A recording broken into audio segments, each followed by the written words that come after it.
News Madhya Pradesh Chhattisgarh देख रहे हैं आप। मैं हूं आपके साथ सुप्रीत सचदेव। इन दिनों मौसम की गर्मी से ज्यादा महंगाई की तपिश लोगों को परेशान कर रही है।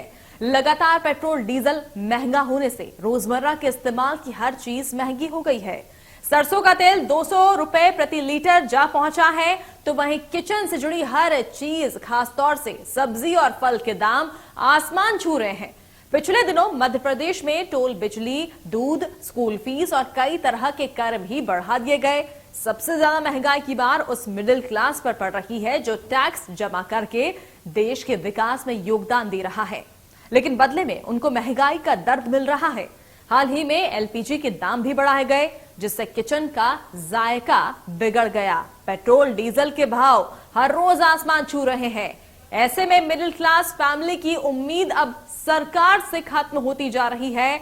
लोग महंगाई के बोझ से दबकर घुटन महसूस कर रहे हैं। तो आज महंगाई के इस मुद्दे पर बात करेंगे। हमारे साथ एक खास पैनल भी होगा, लेकिन उससे पहले हमारे सहयोगी की ये ग्राउंड रिपोर्ट देखिए। महंगाई के खिलाफ कांग्रेस का हल्लाबोल भोपाल में भी लगातार जारी है। देख सकते हैं कांग्रेस कार्यकर्ता जो हैं वो सब्जियों की माला पहनकर यहाँ निकले हुए हैं और विरोध प्रदर्शन कर रहे हैं। ये सब्जियों की माला आखिर क्यों पहनी? देखिए, सब्जियों की माला हमने इसलिए पहनी है कि जब गाड़ियां आती हैं, गाड़ी में डीजल लगता है, पेट्रोल लगता है और घर में रसोई गैस लगता है, जिसके दाम आप देख रहे हैं। लगातार पेट्रोल के दाम डिस्प्ले पे देख रहे हैं आप।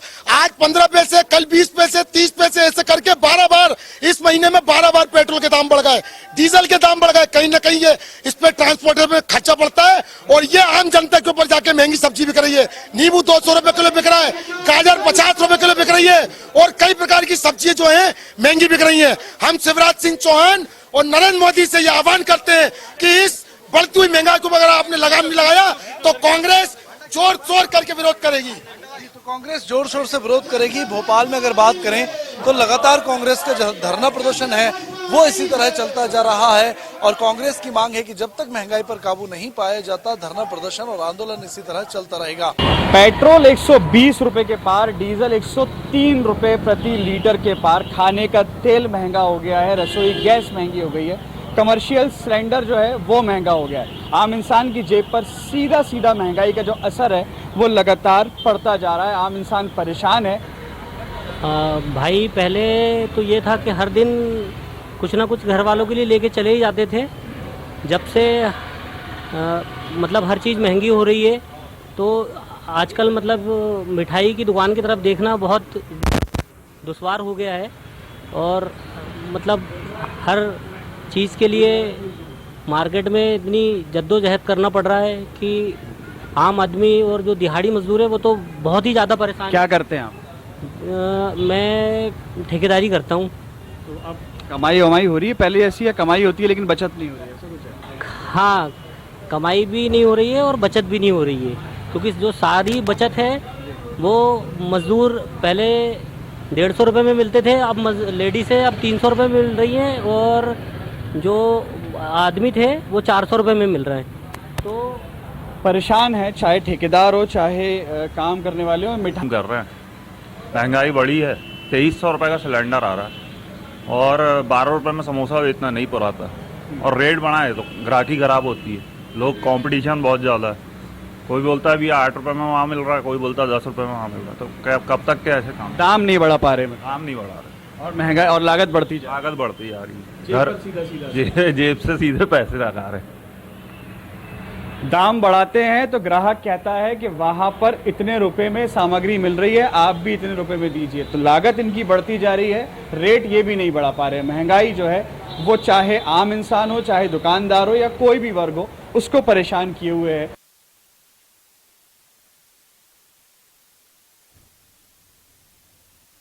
तो पेट्रोल डीजल के दाम बढ़ रहे हैं, महंगाई बढ़ रही है, सब्जियों के दाम बढ़ रहे हैं, फलों के दाम बढ़ रहे हैं और ऐसे में आम इंसान, आम आदमी जाए तो जाए कहां? घर का बजट यहां पर लोगों का बिगड़ता जा रहा है और ऐसे में आम आदमी के लिए गर्मी से ज्यादा महंगाई का उन्हें सताने लग गई है।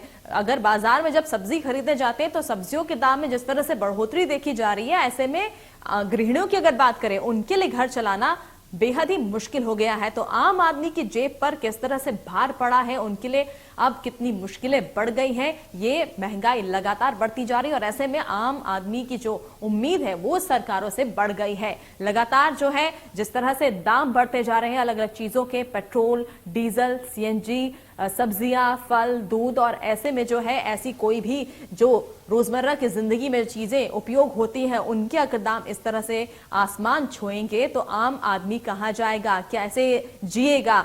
तो लाचारी यहां पर महसूस हो रही है आम आदमी को और काफी बेबसी का सामना करना पड़ रहा है। हमारे सहयोगी ने जिस तरह से रिपोर्ट दिखाई इसमें हमने देखा भी जो लोग बिजनेस चलाते हैं, दुकानें चलाते हैं, उनके लिए कितना मुश्किल हो गया है अपना प्रॉफिट निकालना, क्योंकि वो अब दाम नहीं बढ़ा पा रहे हैं।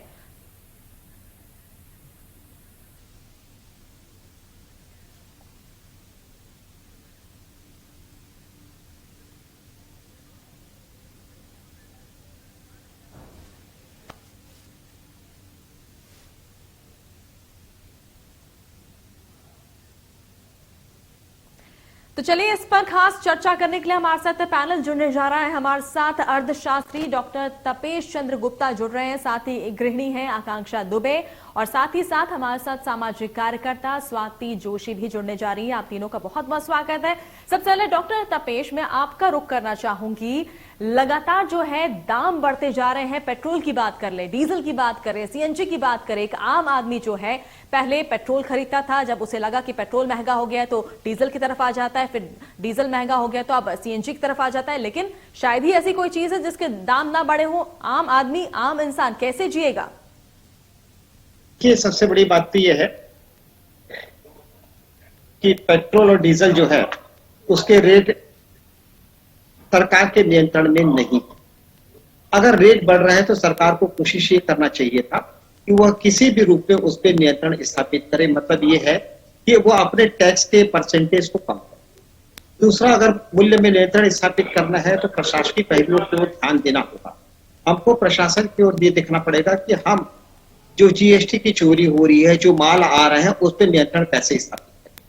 कुछ दिन पहले हमने होलसेल मार्केट का सर्वे किया, वहां पे होलसेल रेट पे उतने मूल्य नहीं थे, जस्ट उसके दुगने या कह दूं तो 75% अधिक मूल्य बाजार में मिल रहे। इवन मॉल में भी जब हम लेते हैं स्कीम में लिखा रहता है 200 रुपए पैकेट का माल और 50% डिस्काउंट तो 100 रुपए पे मिलता है। अब वो 100 रुपए का माल है, उस पर जीएसटी हम 200 के हिसाब से क्यों देंगे? जीएसटी किस रेट पे लग रहा है ये हमें पता नहीं रहता, और वो जब हमसे चार्ज करता है तो अधिक रेट पे चार्ज कर लेता है। इस प्रकार से जो उगाही हो रही है जिसका दुष्प्रभाव महंगाई पर पड़ रहा है। महंगाई के लिए यदि अगर मूल्य बढ़ रहा है डीजल का, पेट्रोल का या एलपीजी से गैसेस वगैरह का, तो वहां पे सरकार को चाहिए मूल्य में नियंत्रण करने के लिए वो अपने एक्साइज और जो रेट लगा रही है राज्य सरकार, ये दोनों मिलकर समझौता करें और उस पर कटौती करें। अगर इसको जीएसटी से मुक्त रखा गया तो इसका उद्देश्य ये था कि राज्य की अर्थव्यवस्था को मजबूत करना। यदि अगर राज्य की अर्थव्यवस्था मजबूत नहीं हो पा रही है उसके बाद भी, और अगर आम जनता हाहाकार में पड़ी हुई है, तो निश्चित तौर पे केंद्र और राज्य दोनों सरकार को चाहिए कि इसके मूल्य में नियंत्रण स्थापित करें। दूसरा, जिस तरीके से माल की जमाखोरी हो रही है, देखिए आप कोरोना के समय में देखिए नमक के रेट बढ़ाने की कोशिश की गई। थोक व्यापारी अपने पास नमक पर्याप्त मात्रा में रखे थे और दे भी रहे थे, लेकिन जो फुटकर व्यापारी थे वो जमाखोरी के नाम पर जो साधारण जो डिस्ट्रीब्यूटर होते हैं वो ब्लॉक करके रखे थे, लोगों को दे नहीं रहे। तो ये जो साजिश होती है इस पे हमको नियंत्रण स्थापित करना होगा। इसके लिए सरकार का तात्पर्य, प्रशासन जो इसकी प्रमुख इकाई है उसको ध्यान आकर्षित कराना होगा कि कोई माल रोक के तो नहीं रखा है, और यदि अगर दे रहा है तो किस रेट पे दे रहा है, अधिक मूल्य ले रहा है तो उसके खिलाफ क्या कार्रवाई की जाए। टोल फ्री नंबर जारी कर देना कोई हल नहीं। मैं भी टोल फ्री नंबर पे फोन करके अधिक मूल्य भुगतान कर रहा हूं, चाहे वो दवा का हो, चाहे वह मेरे पेट्रोल का हो, मैं उसकी शिकायत दर्ज नहीं करूंगा, क्योंकि मेरा मोबाइल नंबर एक बार गया तो मैं व्यक्तिगत दुश्मन की शिकायत करूंगा। आकांक्षा दुबे जी का रुख कर लेती हूँ एक बार। आकांक्षा दुबे जी, आप तो गृहिणी हैं, आपके लिए कितनी मुसीबत यहाँ पर बढ़ जाती है जब इस तरह से दाम में बढ़ोतरी होती है? आपके लिए घर चलाना कितना मुश्किल हो जाता है? निश्चित रूप से बहुत कठिन होता है सभी गृहिणियों के लिए, क्योंकि घर चलाना, घर का पूरा बजट गड़बड़ा जाता है, और फिर स्कूल भेजना है बच्चों को तो आप गाड़ियों से ही भेजेंगे, जिससे डीजल और पेट्रोल का भी जो खर्च होता है वो भी हम पर ही आता है। तो ये जो बैलेंस होता है ये बहुत मुश्किल होता है बनाना।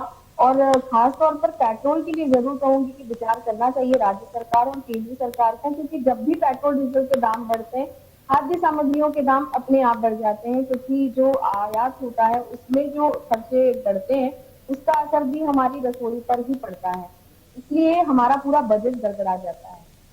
बिल्कुल, हमारे साथ स्वाति जोशी भी हैं, सामाजिक कार्यकर्ता है। स्वाति जोशी जी, एक मिडिल क्लास आदमी की अगर बात करें, वो तो तमाम तरह के टैक्स देता है और ऐसे में जो है लगातार टैक्स दे दे के अगर महंगाई भी बढ़ती जाएगी तो कहां से वो टैक्स देगा, कहां से खुद का घर चलाएगा, खुद के लिए कैसे जिएगा? जैसे भी ये जो टैक्स दे, हाँ, जो हम सब्जी टैक्स दे दे के आज जितना भी गवर्नमेंट को सपोर्ट कर रहे हैं, अपने हिस्से की कोई बेईमानी नहीं कर रहा है, मिडिल क्लास तो नहीं कर रहा है ऑलमोस्ट, तो इसके एवज में उनके हिस्से में क्या आ रहा है? पेट्रोल के दाम बढ़ रहे हैं, डीजल के दाम बढ़ रहे हैं, एलपीजी गैस के दाम बढ़ रहे हैं, सब्जियों के दाम बढ़ रहे हैं। अब आम इंसान करेगा क्या? हाई सोसाइटी को तो कोई प्रॉब्लम नहीं होने वाली है, जो भी होगा मिडिल क्लास और लो मिडिल क्लास को प्रॉब्लम होगी। रोजमर्रा जिंदगी की जो छोटी छोटी चीजों में कितनी इंसान कटौती करेगा? बिल्कुल, यही एक प्रश्न है जो हम लगातार उठा रहे हैं कि आखिर एक आम आदमी किस तरह से अपना जीवन यापन करेगा। डॉक्टर तपेश, ये जो छोटी छोटी चीजें हैं, यही चीजें हमें रोजमर्रा की जिंदगी में उपयोगी होती हैं। पेट्रोल हमें रोज लगता है, सब्जियां हमें चाहिए होती है, फल हमें चाहिए होता है, दूध हमें चाहिए होता है। ऐसे में क्या लगता है, क्या प्रदेश की अर्थव्यवस्था सुधारने के लिए इस तरह से ये महंगाई बढ़ रही है? सुधारने के लिए तो महंगाई बढ़ती नहीं है।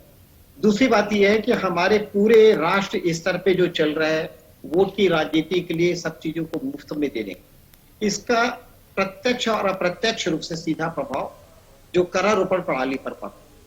मैंने कैलकुलेट किया, एक व्यक्ति जो 5 लाख रुपए कमा रहा है, इनकम टैक्स नहीं दे रहा, उसको अगर 1.5 लाख रुपए अगर वो इन्वेस्ट कर देता है तो उसके पास 3.5 लाख रुपए बचते, यानी 30,000 रुपए प्रति माह का भी उसकी आय नहीं हुई।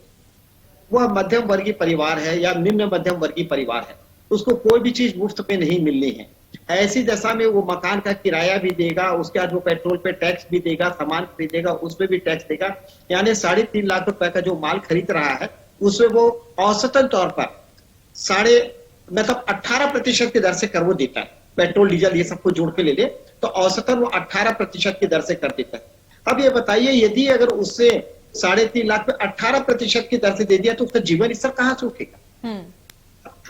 मेरा कहने का मतलब ये है, हम 2 रुपए किलो चावल, 10 रुपए किलो चावल ये देने के बजाय हम एक स्टैंडर्ड तय करें, व्यक्ति को कुछ मेहनत करने के लिए प्रोत्साहित करें। जितनी मानव शक्ति है हमारे पास, हमारी जितनी जनसंख्या है, यदि अगर सभी थोड़े थोड़े कार्य करने लगेंगे हम प्रगति के मार्ग पर आ जाएंगे। पर हम उसके घर बैठे चावल पहुंचा दें, हम उनको फोकट की दवा भी दे दें, उनकी बेटी की शादी भी करवा दें, उनके बच्चे को फोकट में भी पढ़ा दें और उनको दलिया खाने के लिए अलग से दे दें, अनाज फोकट में अलग दे रहे हैं, मध्याह्न भोजन अलग दे रहे हैं, तो आदमी फिर मेहनत क्यों करेगा? उसके पास उद्देश्य क्या रह गया? तो अब जो परिस्थिति आई है देश में जो निर्मित हो रही है, इसे केंद्र सरकार और राज्य सरकार दोनों को चाहिए कि ऐसी योजनाएं जिसे लाभ देना है वो अंश व्यवस्था ना दे, निःशुल्क पानी भी ना दे, निःशुल्क विद्युत भी ना दे, आवश्यकता अनुसार आपके जो स्ट्रीट लाइट है, जो पब्लिक डिस्ट्रीब्यूशन के पानी सप्लाई के कनेक्शन है, उससे पानी आना चाहिए। ये चीज होनी चाहिए। आप मुफ्त में न्याय दीजिए ना, मुफ्त में सुरक्षा व्यवस्था प्रदान कीजिए ताकि मनुष्य स्वतंत्र होकर अपना कार्य कर सके, अपने विचारों को रख सके, अपनी गतिशीलता को बनाए रख सके। लेकिन यहाँ तो जो उसके अनिवार्य आवश्यकता की सब चीजें हैं वो आप पूरा दे दे रहे हो। एक तरफ से आप पूरा लूट रहे हो। मुझे तो कई बार ऐसा लगता है कि चंबल के डकैत बैठे हुए हैं जो कि एक घर को लूटते हैं और बाद में बांट देते हैं। तो ये हमें नहीं करना है। हम शासन में बैठे हुए वो व्यक्ति हैं जिनको कि देश के हर नागरिक की सुविधाओं का ध्यान देना है। हाँ। हमको एक वर्ग से लेकर दूसरे वर्गों को बांट देने का कार्य नहीं करना है। हमें संतुलन बनाना है।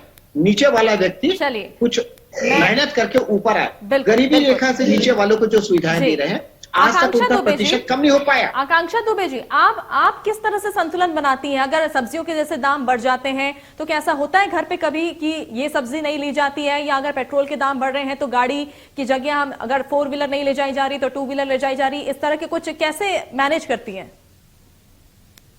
बिल्कुल, ये तो करना ही पड़ता है क्योंकि ऑप्शन कुछ नहीं बचा है। सारा कुछ जो संयोजन करना होता है, जो संतुलन बनाना होता है, वो हमेशा मध्यम वर्गीय परिवार या निम्न वर्गीय परिवार के पास आता है। आपको सिर्फ अपनी चीजों में कटौती करनी होती है। एक बात जो बहुत महत्वपूर्ण है वो ये है कि दाल जैसी महत्वपूर्ण चीज का आयात हम बाहर से करते हैं। तेल, खाद्य तेल में आज भी भारत 65% दूसरे देशों पर निर्भर है। इतनी अजीब सी बात है कि हम खाद्य तेल तक उत्पादन नहीं कर पा रहे हैं और उसके लिए हम 60 to 65% बाहर से मंगवाते हैं।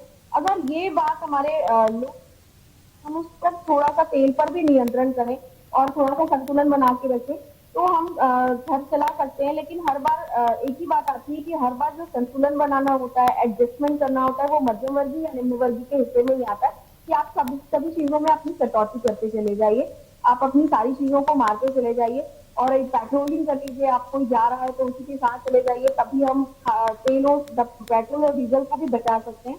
तो इस तरह की थोड़ी सी समझदारी आम जनता दिखा सकती है, लेकिन सरकार चाहे तो वैट और टैक्स पर नियंत्रण करके, जितना हम टैक्स और वैट पेट्रोल और डीजल पे देते हैं, यदि सरकार चाहे उस पर वो अगर छूट दे दे तो मुझे नहीं लगता कि बाकी जो चीजों के दाम बढ़ते हैं उसको कहीं ना कहीं हम नियंत्रित कर सकते हैं। बिल्कुल।